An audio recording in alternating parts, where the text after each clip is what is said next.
नाज़रीन आदाब, अली वारसी एक मर्तबा फिर नया दौर के प्लेटफॉर्म से आपके सामने हाजिर है। अंदर की बात में आज मेरे साथ मुज़म्मिल सोहरवर्दी एज़ यूजुअल मौजूद है। अंदर की बात मुज़म्मिल सोहरवर्दी के साथ आप देख रहे हैं। मुज़म्मिल साहब बहुत-बहुत शुक्रिया हमें जॉइन करने के लिए सर। वालेकुम सलाम। बिल्कुल ठीक। आपका शुक्रिया जी, आप अपने चैनल पे हमें बुलाते हैं, हम आ जाते हैं। सर आपकी नाजरीन, ये मेहर अली वारसी जो है ना, ये सिक्का राजुल वक्त नया दौर के अकेले मालिक हैं। सर वो कोई आज से थोड़ी हो, तो हम उस वक़्त से हैं जब से नया दौर हाँ, में हाँ, हाँ। शामिल हुए हैं। तो अब बस तो फिर 7 साल हैं, तो उम्र बस गुज़र फिर गई है यही। आप मेजबान हैं, आपका चैनल है, हम आ जाते हैं, कोई नहीं, आप बुला लेते हैं। सर बहुत शुक्रिया। सर पहले ये बताइए कि आज ये अख्तर मेंगल बलोच साहब जो हैं उनका एक लॉन्ग मार्च, हमने कल भी इसके ऊपर गुफ्तगू की थी, लेकिन आज उसके करीब एक धमाका हुआ है। तो उसमें कोई ऐसे शहादत तो नहीं हुई, अल्लाह का शुक्र है कि सब क़यादत जो है वो महफूज रही है। लेकिन ये जो खुदकुश धमाका है उसके करीब होना, इसकी क्या सिग्निफिकेंस है, आपको क्या नजर आ रहा है? देखें, मैंने बहुत सारे बलोच अकाउंट्स को आज फॉलो किया है, जो बीएलए के सपोर्टिव बलोच अकाउंट्स हैं, जहां से हमें बीएलए की खबर मिलती है, या टेररिस्ट बलोच टेररिस्ट ऑर्गेनाइजेशन अस्करी तंजीमों की खबरें मिलती हैं। देखिए, जी। उन सब का ये मौकफ है कि सरदार अख्तर मैंगल का जो लॉन्ग मार्च है, वो एस्टेब्लिशमेंट करा रही है महारंग बलोच को साइड पे करने के लिए। आप उनकी साइकी समझें। वो कहते हैं कि सरदार अख्तर मैंगल जो लॉन्ग मार्च कर रहे हैं, वो महारंग बलोच की लीडरशिप को चैलेंज करके खुद लीडर बनने के लिए कर रहे हैं। तो वो कहते हैं कि सरदार अख्तर मैंगल पाकिस्तान की एस्टेब्लिशमेंट के साथ हैंड इन ग्लव्स रहे हैं, काम करते रहे हैं पिछले टेन्योर में, और उनका दामन इतना साफ नहीं है कि उनको इस वक़्त बलोचों की क़यादत दे दी जाए, वो क़यादत महारंग बलोच के पास ही रहेगी। और ये जो इस वक़्त अख्तर मैंगल साहब लॉन्ग मार्च कर रहे हैं, उनके बकौल वो कोई महारंग बलोच की रिहाई के लिए नहीं है, बल्कि महारंग बलोच की गिरफ्तारी से तवज्जो हटाने के लिए वो लॉन्ग मार्च कर रहे हैं। वो अपनी लीडरशिप एस्टेब्लिश कर रहे हैं कि मैं बलोचों का असल लीडर हूँ। वो कोई महारंग बलोच की फोटो लेके नहीं चल रहे, वो अपना झंडा बीएनपी का और अपनी क़यादत लेके चल रहे हैं। वो कोई जो उनके बकौल बलोच, देखें, बलोच अलहदगी पसंदों ने बलूचिस्तान आज़ाद का एक झंडा बनाया हुआ है, एक तराना बनाया हुआ है। वो झंडा और वो तराना महारंग के जलसों में चलता है। जब महारंग कोई रैली करती हैं, कोई धरना करती हैं, तो वहाँ पाकिस्तान का कौमी तराना नहीं चलता। वहाँ वो बलोचों का तराना चलता है, उनका वो झंडा चलता है। बीएलए की जितनी एक्टिविटीज हैं, उनमें उन्होंने भी वो झंडा पकड़ा होता है। वो कहते हैं जी, अख्तर मैंगल साहब अपनी पार्टी का झंडा लेके चल रहे हैं। दरअसल और वो पार्टी पाकिस्तान के आइन के तहत रजिस्टर्ड है, लिहाजा वो पाकिस्तान के आइन को मानते हैं, वो हम्म। पाकिस्तान को मानते हैं। तो इसलिए मेरा ख्याल है वो बीएलए ने अख्तर मैंगल साहब को मैसेज दिया है कि बंदे दा पुत्र बन जाओ, महारंग बलोच की लीडरशिप को चैलेंज ना करो, स्टैब्लिशमेंट के कहने पे लॉन्ग मार्च ना करो, घर वापस चले जाओ। ये देखें, ये उनका इस लॉन्ग मार्च को जो ये बीएलए के अकाउंट्स ये सारी बात कर रहे हैं, ये को प्रो एस्टैब्लिशमेंट अकाउंट्स तो बात नहीं कर रहे। मैं को मारखोर अकाउंट की तो बात नहीं कर रहा। मैं तो बात कर रहा हूँ उन अकाउंट्स की जो बीएलए के सपोर्टिव अकाउंट्स हैं, उनकी बात कर रहा हूँ कि वो ये नैरेटिव लेके चल रहे हैं कि अख्तर मैंगल साहब का जो लॉन्ग मार्च है, वो उनकी तहरीक के लिए नहीं है, बल्कि उनकी तहरीक को डिफ्यूज करने के लिए। ठीक। तो सर आप आपका समझ अपना क्या, ये जैसे अब ये धमाका हुआ है, आपके ख्याल में ये कौन सा ग्रुप हो सकता है जिसने उनके ऊपर धमाका किया है?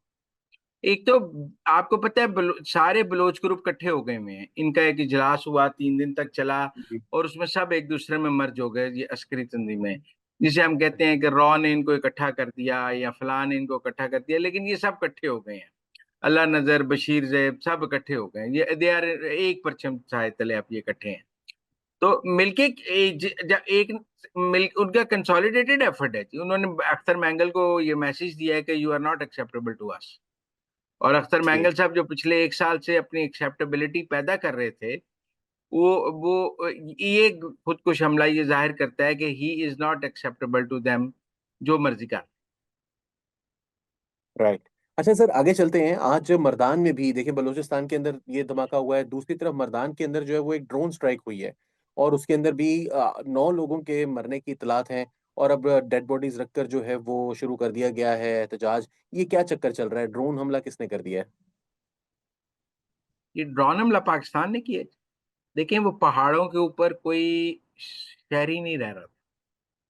वो बकौल जो हमारे लॉ इन्फोर्सिंग एजेंसीज हैं कि वो टीटीपी के हाइड आउट्स थे पहाड़ों के ऊपर।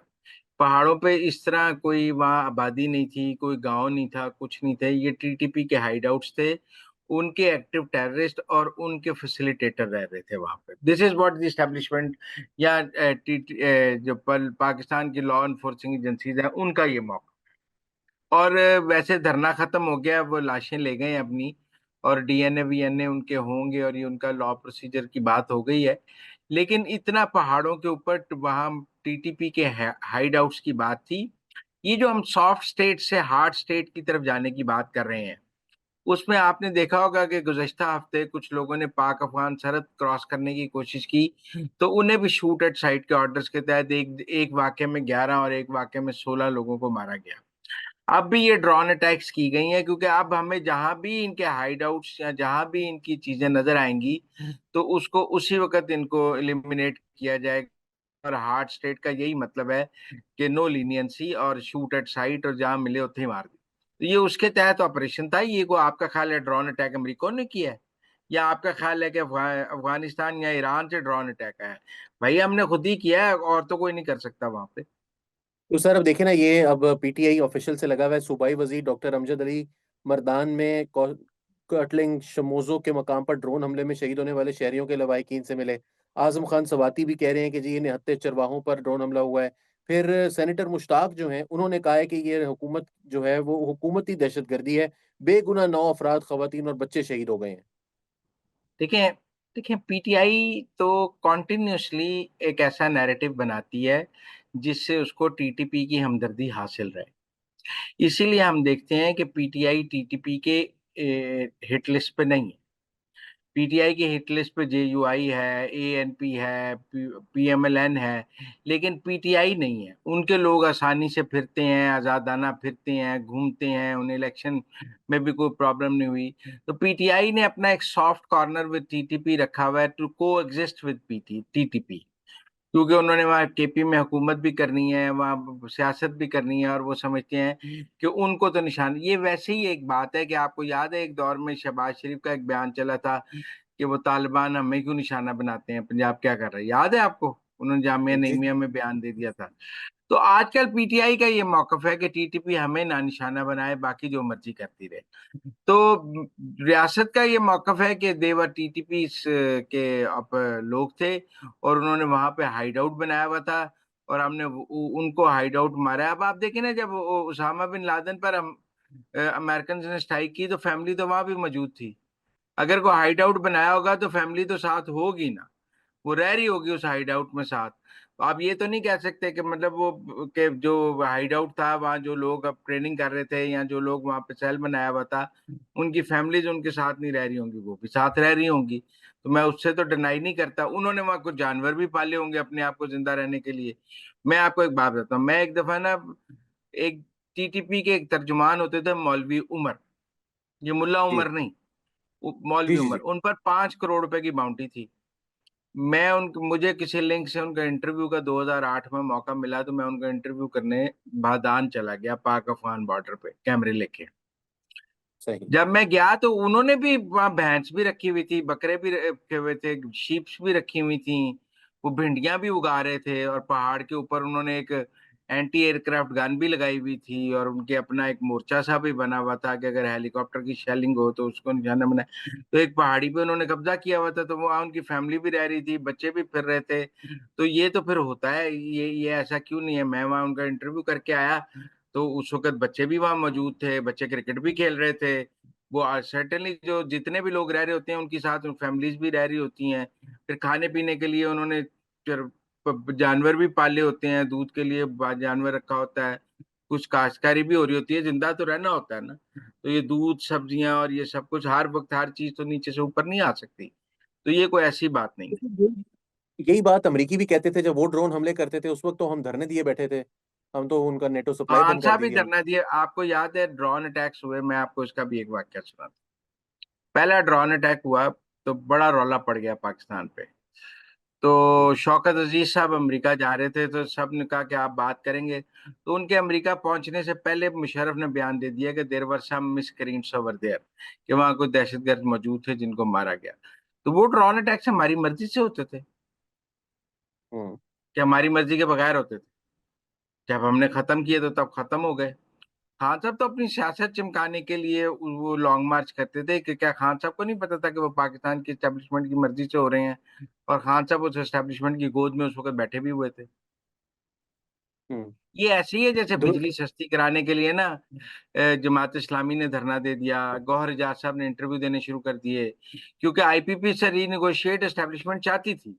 तो उस वक्त पब्लिक ओपिनियन बनाने के लिए फिर उन्होंने जमात इस्लामी को भी कहा आप धरना दे दें, गौहर एजाज साहब को भी कहा कि आप आईपीपी से पढ़ जाएं।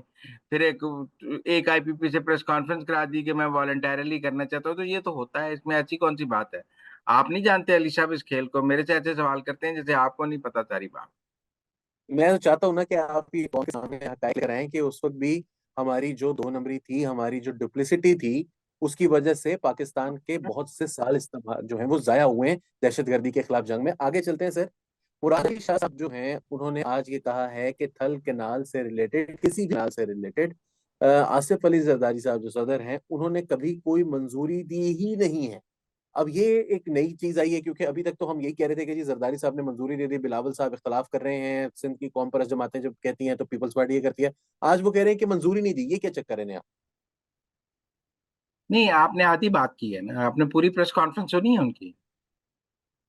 जी मैंने पढ़ी है, उन्होंने कहा है मैंने वो जो लाइव। मिनट्स ऑफ द मैंने तो सुनी ना, मुझे पता था अली वारसी साहब मेरी क्लास लेंगे उसके ऊपर। तो मैं तो अच्छा बच्चा हूँ, तैयारी करके आता हूँ ना आपके, मुझे पता है आपने मेरी क्लास लेनी होती है। तो अब सूरत हाल ये है कि मैंने पूरी सुनी जी मुराद अली शाह साहब की press conference.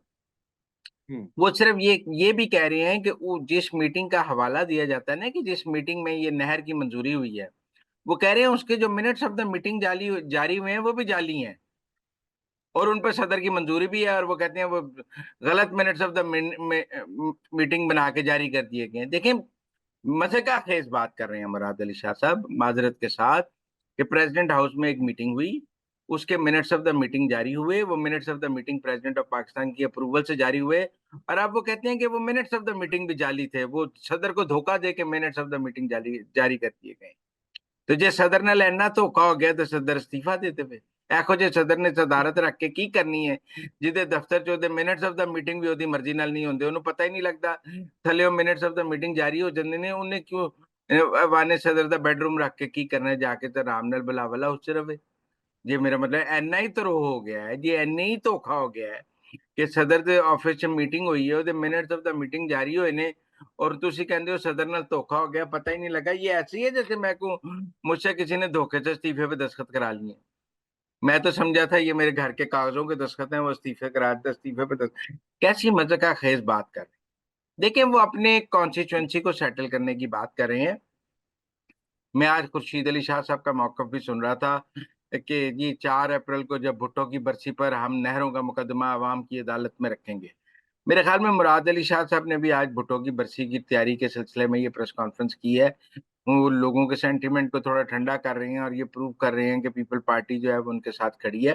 Technically peoples party ने इस नहर की अप्रूवल दी थी, उसकी वजह है कि ये नहर निकलनी है दरिया चिनाब में से, हम्म। हेड सुलेमान की से, और जानी है उधर तक। तो इसमें चिनाब का पानी यूज होना है, दरिया सिंध का पानी नहीं यूज होना।